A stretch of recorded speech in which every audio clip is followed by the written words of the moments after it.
안녕하세요. 영광교회 성도 여러분. 저희 세계교회사 걷기 7번째 시간 시작하도록 하겠습니다. 저희가 그동안 중세교회사를 계속적으로 봐왔습니다. 근데 중세교회사에서 빼놓을 수 없는 것이 바로 십자군 전쟁입니다. 오늘은 저희가 이 십자군 전쟁에 대해서 살펴보려고 합니다.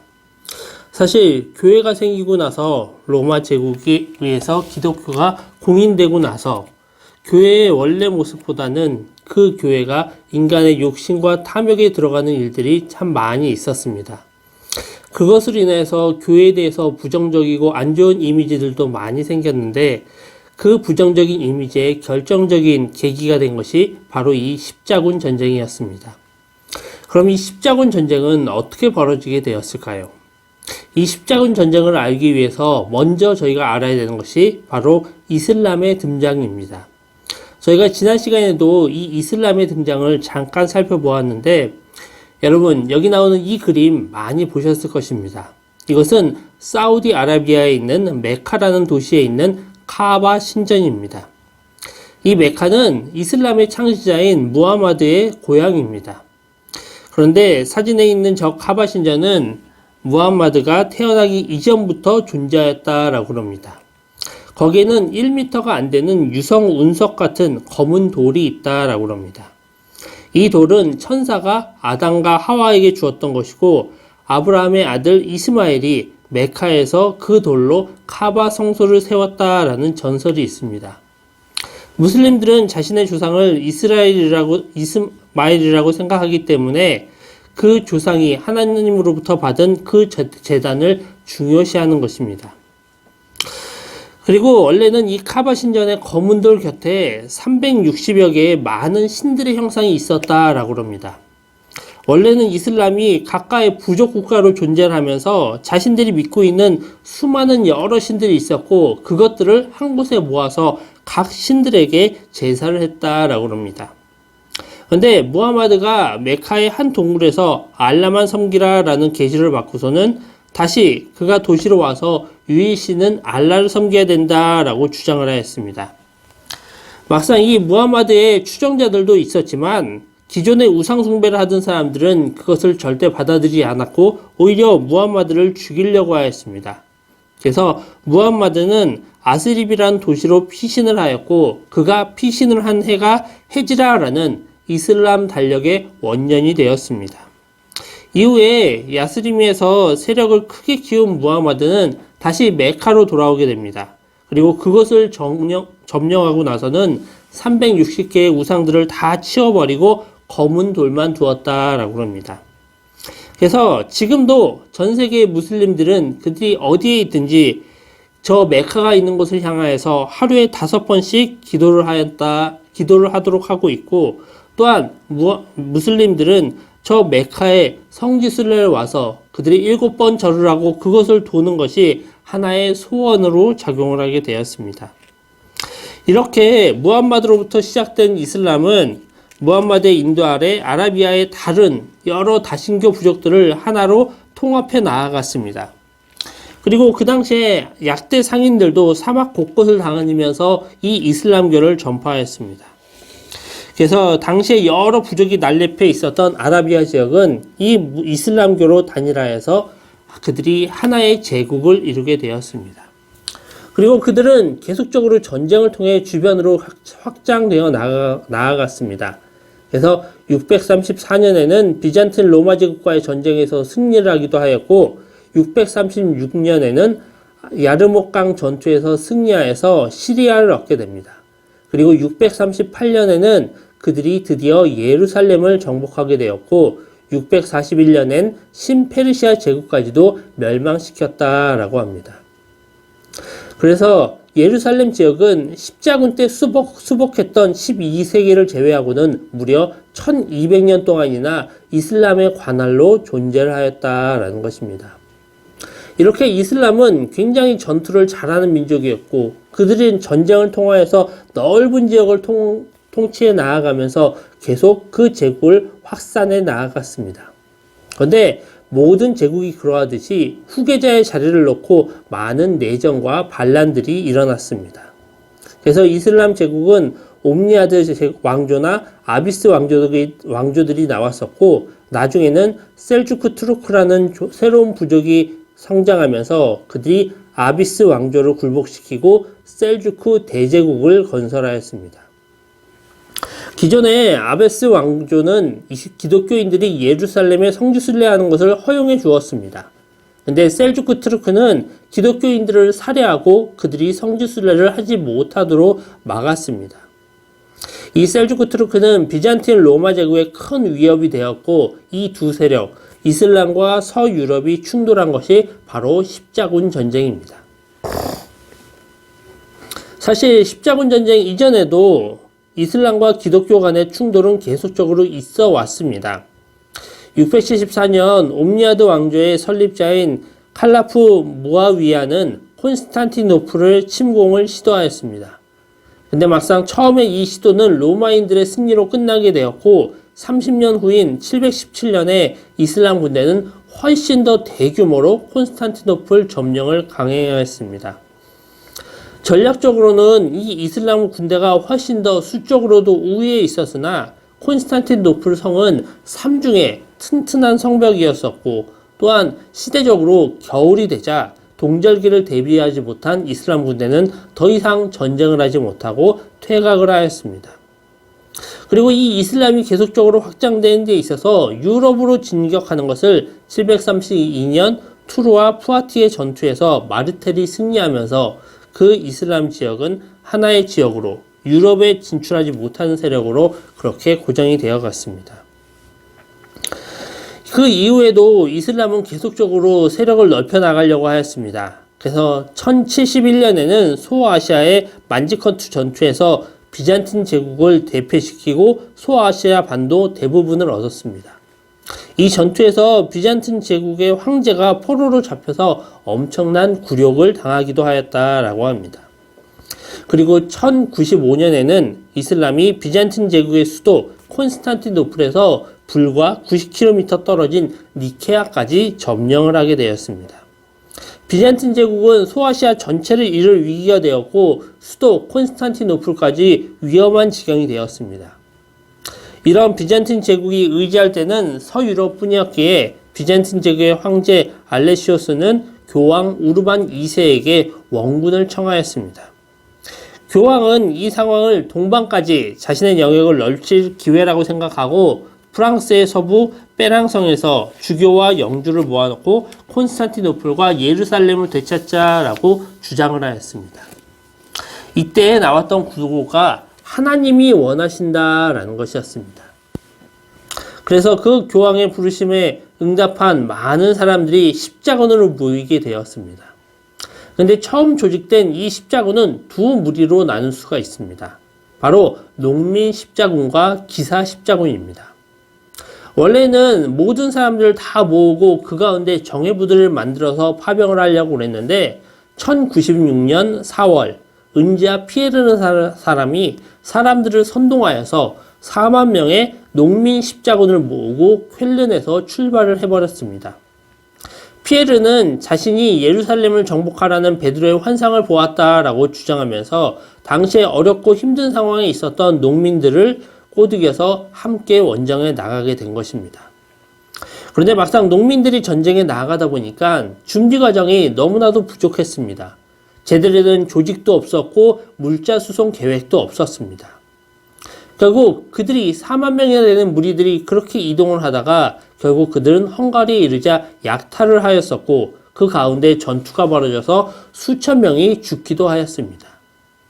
또 이렇게 농민들이 전투에 참가를 하다 보니까 많은 사람들이 행군 도중에 낙오를 하기도 하고 고향으로 되돌아간 사람들도 있었습니다. 결국 그들은 4개월 만에 콘스탄티노플에 도착을 했지만 비잔틴 황제는 엉성한 농민군에 크게 실망을 하였습니다. 그래도 그들이 와주었기에 그들을 빨리 전쟁터로 보내버렸었고, 그들은 셀주크의 수도 니케아를 공격하였다가 바로 괴멸되어 버리고 말았습니다.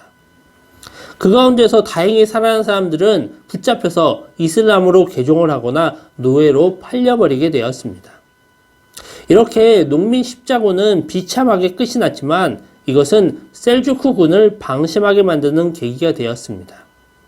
그 이후에 제대로 된 기사 십자군이 3만 명의 규모로 모이게 되었고 그 가운데는 뛰어난 장군들이 많이 포함되어 있었습니다. 그래서 1090년 말 기사 십자군도 콘스탄티노플에 도착하였었고 그들은 소아시아에서 정복한 땅은 비잔틴 제국에 귀속시킨다라는 약속을 하고 원정을 떠나게 됩니다.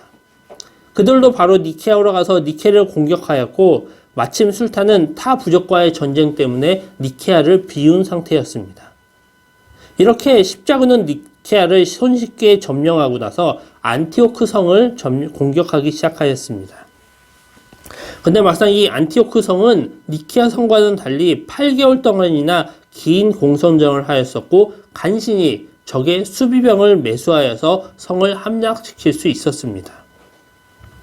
근데 여기에서 큰 위기가 오게 됩니다. 막상 성을 함락하고 이틀 만에 이슬람 세력인 모술의 총독이 7,500명의 무슬람 군대를 이끌고 쳐들어왔다라는 것입니다. 아직 성을 정복한 지 이틀밖에 안 되어서 성 안에 무슬림도 다 정복하지 못한 상황에서 밖에서 또 외부의 적이 온다 그러니 그들은 큰 위기 가운데 처하였습니다. 이때 비잔틴에서도 원군을 보내서 그 원군도 안티오크로 오고 있었는데 막상 그들은 오는 중에 새로운 무슬림 군대가 온다라는 소식을 듣고선 다시 돌아가 버립니다. 결국 서유럽에서 온 기사 십자군만 안티오크에서 갇혀서 큰 위기 가운데 있었습니다. 모든 사람들이 동의하고 흔들리고 있을 때 한 수도사가 나와서 이야기를 합니다. 자기가 환상을 보았는데 예수 그리스도를 찌른 거룩한 창이 이곳에 숨겨져 있다. 그 창을 찾아서 그것을 앞세워서 전쟁을 하면 승리를 할 것이다 라고 주장하였습니다. 십자군은 어디 의지할 데가 없어서 이 수도사의 말을 듣고서 안티오크의 베드로 성당 밑을 파보았습니다. 근데 막상 군인들이 샅샅이 수색을 하여도 아무것도 찾지 못하였고 직접 그 수도사가 내려가서 거기에서 창 조각을 가지고 나왔습니다. 이것이 정말 그 수도사가 조작한 것인지 진짜인지 당시의 사람들도 의심을 하였습니다. 사람들이 그 수도사가 가지고 온 창이 진짜인지를 의심하자 이 수도사는 나는 타는 장작불을 걸어가도 전혀 상하지 않는다라는 위험한 발언까지도 하게 됩니다. 그리고 나선 자신이 불에 타지 않고 상하지 않는 것이 자신의 결백을 밝혀줄 것이다 라고 하였습니다. 십자군이 어떻게 했을까요? 실제로 장작들을 쌓아놓고 불을 피워서 수도사에게 거기를 지나가게 하였습니다. 이 수도사는 직접 거기를 걸어갔다라고 합니다. 어떻게 되었을까요? 당장 그날 그 수도사가 죽지는 않았습니다. 하지만 심한 화상으로 인해서 8일 만에 죽었다라고 합니다. 하지만 그래도 사람들이 보기에는 정말 거룩한 창이 나왔고 그 수도사가 불을 걸어가고 나서도 살아남았기 때문에 그 십자군은 새로운 용기를 얻게 됩니다. 그래서 그들은 성 밖으로 뛰쳐나가서 적들을 물리쳤다라고 합니다. 그러고 나서 드디어 1099년 십자군은 예루살렘에 도착을 합니다. 그들이 출발한 지 3년 만이었고 인원은 3만 명에서 10,000명으로 줄어들었습니다. 막상 예루살렘을 지키고 있는 이집트 군대는 그렇게 크게 강하지는 않았는데 예루살렘 성 자체가 아주 견고한 성이었습니다. 또한 예루살렘에서는 큰 폭염이 내리고 있었습니다. 그래도 십자군은 끈질게 공격하여서 1999년 7월 15일에 마침내 예루살렘 성을 다시 탈환하였습니다. 하지만 비극은 그 이후에 벌어집니다. 3년 동안 이어진 긴 전쟁 가운데 지쳤던 십자군은 예루살렘에 들어오고 나서는 그 안에 있는 3만 명이나 되는 사라센과 유대인들을 학살하였다라고 합니다. 막상 누가 무슬림이고 누가 무슬림이 아닌지를 알 수 없으니 전부 다 그들을 죽여버리는 것을 택했다라는 것입니다. 아까 앞에서 이야기했던 십자군의 구호는 하나님이 원하신다 였습니다. 근데 과연 하나님이 이것을 원하셨을까요? 전쟁이 이렇게 크게 벌어지고 그 전쟁 이후에 많은 사람들이 죽임을 당하는 끔찍한 학살이 벌어지는 것. 하나님이 원하신 것은 결코 그런 것이 아니었을 것입니다. 사실 십자군은 성지 탈환을 한다라는 목표가 있었지만 각 개인들이 각자의 이익을 위해 참여한 전쟁이었습니다. 교황은 어쨌든 왕권보다 자신이 더 앞서고 자신의 영향력을 서로마 제국까지 앞세우기 위해서 참여를 하였었고, 왕과 영주들은 비잔틴 제국의 땅을 더 얻기를 원했습니다. 그리고 기사들도 그 전투에 참여해서 자기들이 공을 세우고 성을 차지하여서 영주가 되기를 바랬습니다. 또 그 당시에 상인들은 전쟁이 일어나면 그 전쟁 물자를 나누면서 그것을 통하여서 많은 돈을 벌려고 하였습니다. 또 농민들도 전쟁에 참여했었는데 그 당시 농민들은 끔찍한 그 농부의 생활에서 벗어나기를 위하여서 그 십자군 전쟁에 참여했다라고 합니다. 결국 인간 개개인의 욕심 때문에 십자군 원정이 벌어지게 되었고, 그것으로 인하여서 수많은 고통과 피 흘림들이 있게 되었습니다. 또 십자군 전쟁을 통하여서 인간의 무지도 많이 드러나게 되었습니다. 아까 안티오크 성에서 나온 거룩한 창처럼 많은 사람들이 헛된 성물에 의미를 부여하고 그것을 귀하게 여기게 되었습니다. 십자군이 예루살렘을 정복하고 나서 거기에서 물러나올 때 많은 사람들이 그 안에 있는 성물들을 가지고 나왔습니다. 근데 막상 그 성물이라는 것은 대부분은 돌조각이나 흙조각, 요단강의 물 같은 그냥 일반적인 자연들이었습니다. 근데 막상 거기에 의미를 부여하는 것이죠. 아, 이것은 예수님이 세례를 받았던 물이다. 이것은 예수 그리스도의 보혈이 떨어진 땅에 있는 흙이다. 이것은 예수님의 무슨 손톱 자국이다 라는 것으로서 그들은 의미를 부여하고 그것을 가지고 유럽으로 돌아갔습니다. 과연 이렇게 성물을 바라보면서 그 성물에 의미를 부여하고 그 성물을 내가 소유하면 내가 하나님으로부터 큰 축복을 받는다라고 생각하는 것이 올바른 신앙이었을까요? 그렇지 않습니다. 하나님이 우리에게 주신 것은 거룩한 성물이 아니라 바로 바이블, 성경, 하나님의 말씀입니다. 우리는 그 말씀을 신앙의 근거로 삼아야 됩니다. 이제 예루살렘을 되찾고 나서 유럽의 국가들은 예루살렘으로의 이민을 권장하였습니다. 그래서 3만 명이나 되는 사람이 예루살렘으로 이민을 하였습니다.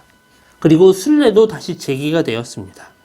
그리고 이제는 순례하는 사람들과 이민 가는 사람들을 보호하기 위한 보호 기사단도 생기게 되었고, 예루살렘 성을 지키는 템플 기사단도 생기게 됩니다. 그러면 왜 이 예루살렘을 놓고 이렇게 큰 전쟁들이 벌어지게 되었을까요? 이 예루살렘 성은 이슬람에게서도 하나의 성지였습니다. 그들은 무하마드가 바로 이 예루살렘에서 승천했다라고 믿습니다. 그래서 이슬람은 이 예루살렘을 다시 탈환하기를 원하였습니다. 근데 막상 그 당시 그들이 십자군이 예루살렘을 수복하고 난 직후에는 이슬람의 세력이 굉장히 약하였을 때입니다. 이슬람은 그 전부터 시아파와 수니파로 분열되어 있었었고, 그 분열 가운데 그들은 전쟁을 할 만한 힘을 모을 수가 없게 되었습니다. 그러다 사라센이라는 사람이 팔레스타인 지역을 통일하고 예루살렘으로 가는 길목을 막아버렸습니다. 이제 다시 예루살렘 성지 순례에 문제가 생기자 교황은 다시 유럽의 그리스도인들에게 도움을 청하고 막상 그들이 다시 사라센 지역을 점령하도록 하였습니다. 이것이 바로 2차 십자군 전쟁이었습니다.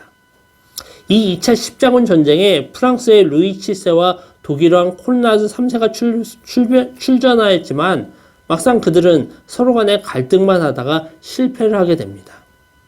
또 이 당시 1187년 이슬람 제국의 왕 살라딘은 시리아의 모든 지역을 다 평정하여 버렸었고 다시 예루살렘을 점령하였습니다. 십자군에 의해 탈환된 지 88년 만에 예루살렘은 다시 이슬람의 손에 넘어가게 된 것입니다. 그래도 살라딘은 지혜로운 지도자여서 예루살렘의 성지 방문은 허용하였습니다. 이후에 로마 교황 그리고리우스 8세가 3차 십자군 원정을 명령하고 신성 로마 제국의 프리드리히 1세와 프랑스의 필라프 2세, 또한 잉글랜드의 사자왕 리차드 등이 출전을 하였습니다. 하지만 막상 그들은 예루살렘을 코앞에 두고 전쟁을 계속하지 못하고 평화협정을 맺고 물러납니다. 그 이후에도 지금 저희가 봤던 게 3차인데 8차까지 십자군 원정은 계속적으로 이어갔습니다. 그런데 막상 그 십자군 원정을 통하여서 예루살렘을 되찾았던 것은 1차 때 딱 한 번이었습니다. 그 뒤에 있었던 십자군 원정들은 대부분 거룩한 성전의 흉내만 낸 것이었고 별 성과도 없었습니다. 오히려 이 십자군 원정으로 인하여서 기독교 신앙에 대한 부정적인 이미지만 크게 주게 되었습니다. 또 이 십자군 원정을 처음 시작할 때엔 교황권이 굉장히 강화되지만 결국 이 원정이 실패함으로 인하여서 그 교황권도 약화가 되게 되었습니다. 그럼에도 불구하고 이 십자가 원정이 긍정적인 영향을 끼친 것은 무엇일까요? 이것은 세계적으로 동방과 서방의 교류가 굉장히 활발해지게 되었다. 그로 인한 무역들이 많이 발전하게 되었다라는 것입니다.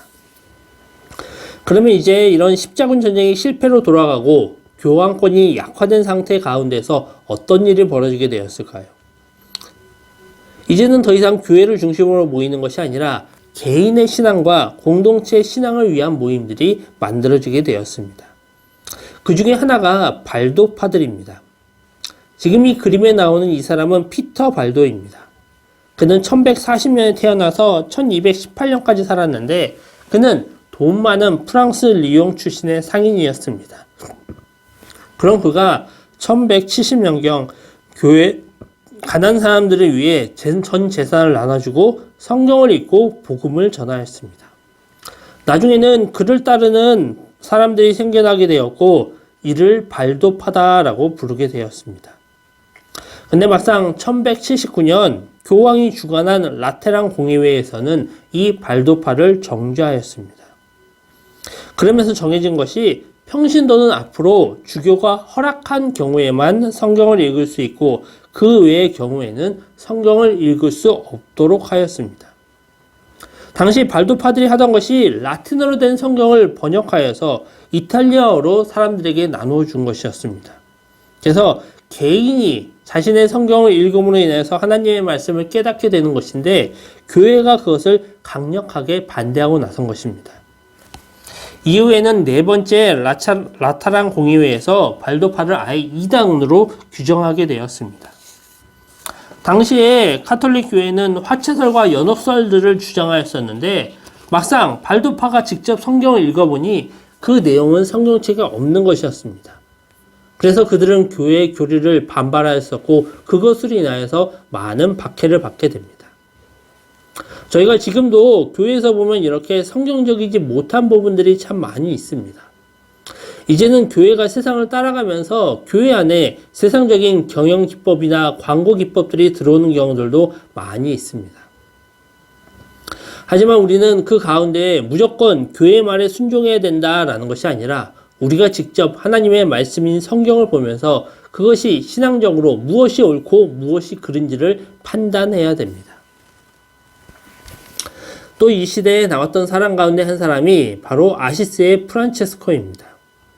그는 아버지의 많은 재산을 물려받아서 편안하게 살 수 있었는데 그는 그것을 다 포기하고 집을 떠나 떠돌아다니면서 설교를 하거나 헛간에서 잤습니다.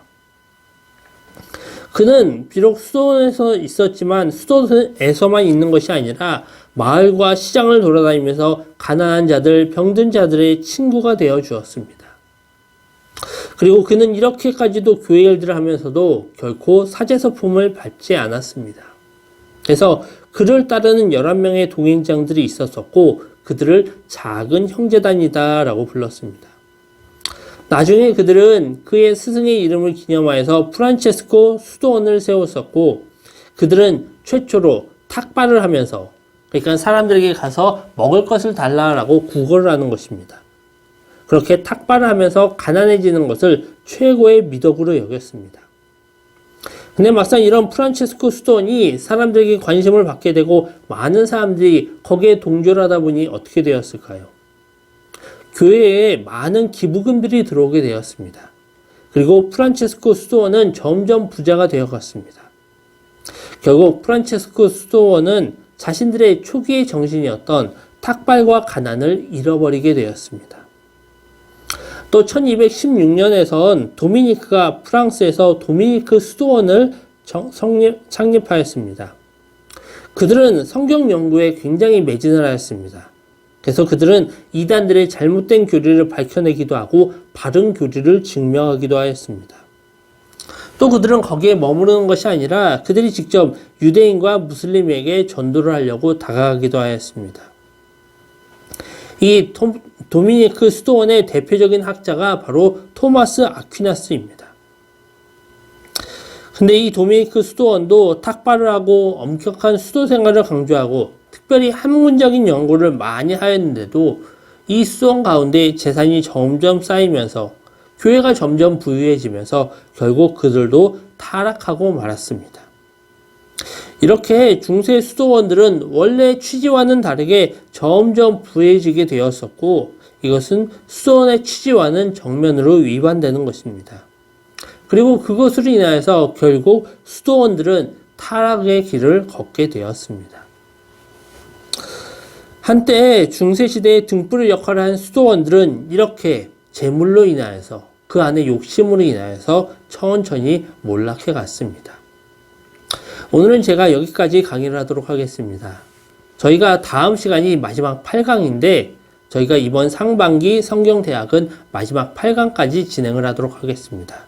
그리고 8강에선 비로소 종교개혁이 시작되기 이전에 어떤 일들이 있었는지 하나님이 그 종교개혁을 어떻게 준비하셨는지를 저희가 볼 것입니다. 그리고 본격적인 종교개혁에 대한 이야기는 저희가 하반기에 다시 살펴보도록 하겠습니다.